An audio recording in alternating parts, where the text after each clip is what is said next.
guddiga abaaraha ee heer qaran ayaa maanta waxay deeq raashin ah oo gaadhaysa ilaa 2500 oo qoys ay soo gaarsiiyeen dadka ay abaaruhu saameeyeen ee ku nool deegaamada gobolka Saraar. deeqdaasi raashinka ah oo si rasmi ah loogu wareejiyay guddiga abaaraha ee gobolkani ayaa waxa iyaguna si rasmi ah ugu kala direen guud ahaanba deegaamadii kala duwanaa ee deeqdaasi raashinka loogu talagalay. munaasabadii deeqdaasi loogu wareegayay waxaa ka hadlay gudoomiyaha guddiga abaaraha ee gobolka Saraar Khaliif Ismaaciil Saleebaan iyo xildhibaan Abubakar Shida Cali oo kamid ah guddigaasi.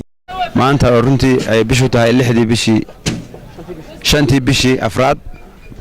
2017 halkan waxaa lagu qaybinayaa raashinkii ay guddiga abaaraha iyo xukuumadda gobolkan ugu soo deeqday oo runtii qaybtii caymeed raashinkaas oo guud ahaan marka hore dhan 2500 oo qoys looguna talagalay 5000 oo qoys oo isu saara tira ahaan runtii markaanu gobolkan u qaybinay raashinkan halkii qoys waxa ku soo aaday 4 qoys baa ku soo aaday halka waad ka garanaysaan gaabka tirada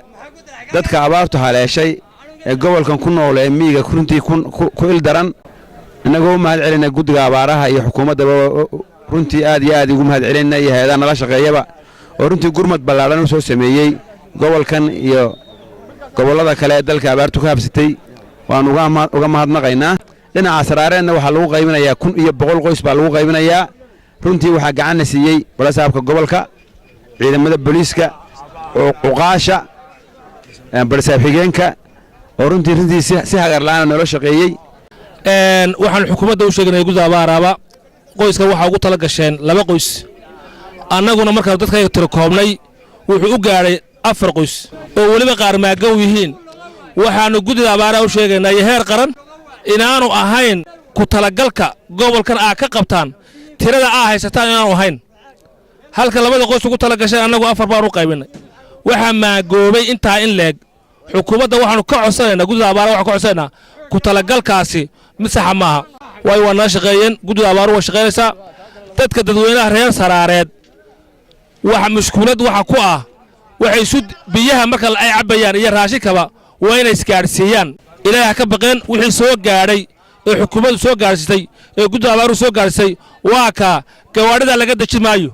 waa arki doontaan gawaarida iyadoo taama baan faaruq garanayna. qaar kamid ah waqaasha iyo xagaradka gobolka Saraar iyaguna munaasabadaasi ka hadlay iyo guddiga gurmadka abaaraha ee heer qaran uga mahadnaqay raashinkaasi deeqda ay la soo gaarsiiyay deegaamada gobolka Saraar balse waxay tilmaameen in raashinkaasi aanu ku filayn dadka loogu talagalay loona baahan yahay in si degdeg ah wax loo soo gaaro dadka haray.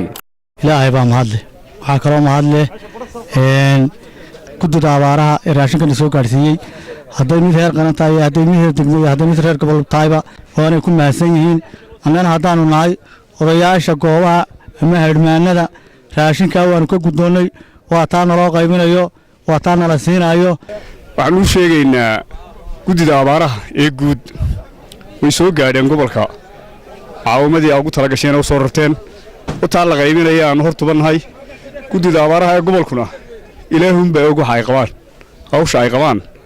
ilaahun baa og ilaah baa ka saameyn marnaya ta guud iyo ta gobolkaba wixii ay tareen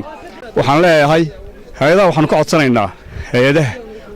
codsanaynaa inay gobolka yimaadaan kulli qaar yimaado way joogaan wixii maqan gobolka ka maqan in hay'aduhu ka hawlgalaan gobolka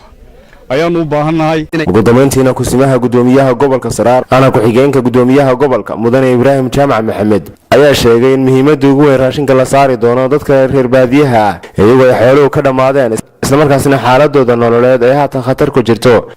halka waxa ka socota shaqo aad u adag baa ka socota oo maanta aan ugu qaybinayno dadkii reer miyiga ee gobolkan Saraar u dhashay ku dhaqnaa raashin loogu qaybinayo halkan waa dadka reer miyiga dad magaalo jooga ama meel biyela jooga aanu raashin siinaynaa maanta ma jiro waxaanu u qaybinaynaa oo kaliya waa dadkii qorfaha joogay oo aanu soo tira koobnay oo aanan gobolkan Saraar wixii ku noolay reer miyiga hal qoys ka tegin ayaanu maanta raashinkii u qaybinaynaa annagu kulli hadafka iyagu waa inaanu reer miyiga raashin gaarsiino weeyaan maanta guddiga abaaruhu aad bay u shaqaynayaan xil badan bay saareen. Jaamac Boodacade warbaahinta qaranka Soomaaliland Caynaba.